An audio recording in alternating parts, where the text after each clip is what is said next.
We're back. Well, at least I'm back. And of course, I have Toto with me. And today we're going to talk about something that is really appropriate at this time of year. With the school buses going by and the leaves starting to change. Well, not change, but at least some of them have fallen off. The colors of some of the pretty hydrangeas are changing. And it's a sign that fall is coming soon. That change is in the air. And one thing that I love about summer is just all the fun things to do and the beautiful weather like this, but with it comes distraction and also lack of routine. And that's what I really want to talk about today, because I'm the kind of person, although I probably just lost some of you because you don't like routine at all, you don't like the word, you're kind of a free spirit, you want to just go with the flow, but I want to talk about the importance of routine. For me, I realize it most in the summer because I'm a little off kilter. I don't have kind of everything scheduled and planned and structured as I usually like to do. And it's an extra challenge because I work from home as a writer.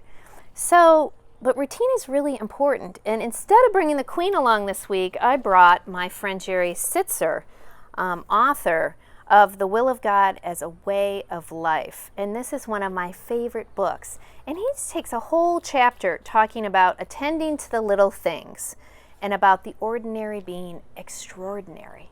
And this is just really important. I love just so many of his quotes, but I can't tell you all of them. But he did mention Teresa of Avila and talks about God, and her quote is, "God walks among the pots and pans." So, when I talk about routine, I'm talking beyond just schedules. I'm talking about the day in and the day out, daily tasks that we do, the chores, driving kids to and from activities, and the importance of finding joy in them.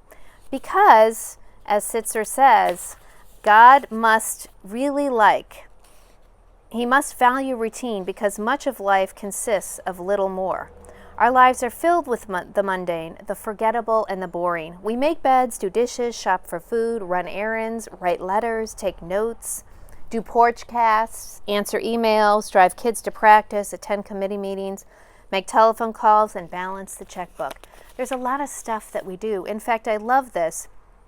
If you get this book on page 90, remember page 90, he talks about that if we live to 80, we live approximately 29,200 days, or 800 hours. 700,800 hours. And he said in that time we spend 2,000 hours brushing our teeth, 204,000 hours sleeping, 43,800 hours eating. And he goes on and on. 600,000 hours doing routine jobs at work, like filing folders, writing reports, cleaning paintbrushes. If you're a painter, you're spending a lot of time cleaning paintbrushes. So, in the bottom line is what he's trying to say, out of all of those hours that we live, about 410,000 hours, more than half of our life, will be spent in what it appears to be doing a lot of nothing. I can relate to that this summer. I felt like I was doing a lot of nothing. But his point is that it's in doing these tasks, something happens to us, that we find joy. He said routine engenders fortitude. So those times in life that just hit you in the face and knock you down, if you've got routine, you've got something to go to. It helps you engenders fortitude in the face of difficulty, gratitude for God in the ordinary things, just remembering and thanking God for the ordinary things. Love for people who are serving and joy in doing a job well. We can have a sense of accomplishment when we finish those dishes or folded that laundry. All those moms out there, those stay-at-home moms. I always like to check something off my list, and it was so hard because I didn't have much to check off. But this whole idea of routine is really important. And so some of you, I'm sure, are really good at it. You're much better than I am. And so now that fall is arriving and school is starting again, your routines are you're kind of restarting what you already have done.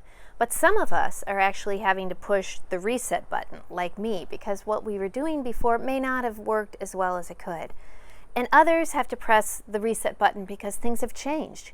Maybe we're an empty nester. All of a sudden our kids are gone, or they're going to be leaving soon, and we need to figure out kind of our new routine, what I like to call our new normal. For me, I've got my son back home, so that's a whole nother set of challenges and adjustments. So that's a new normal for me. So anyway, I just hope that you really take time to pause and really pray about and think about this idea of routine and not run away from it, but really embrace it as something really good. We all know that kids need routine because it helps them establish good habits. Dogs need routine. I mean, this idea of boundaries and having routine and having the predictable and familiar it's not only for dogs and kids, it's for all of us. So anyway, and I've tried to continue to keep these Porchcasts going, but I need to get better and get back to my writing. So you will see more stories. There's one coming this week called The New Normal. So anyway, thank you for tuning in. Toto and Jerry and I appreciate it. I hope you read this book, The Will of God is a Way of Life. And really, just take time. Just take time to pause, to think about the routines that you have, the things that may be working, the things that may not, and make some adjustments and some realignment so we can reset, restart, or realign. I think those are 3 really good words to think about when we think of our routines. So thanks for tuning in. We'll see you next week. Bye-bye.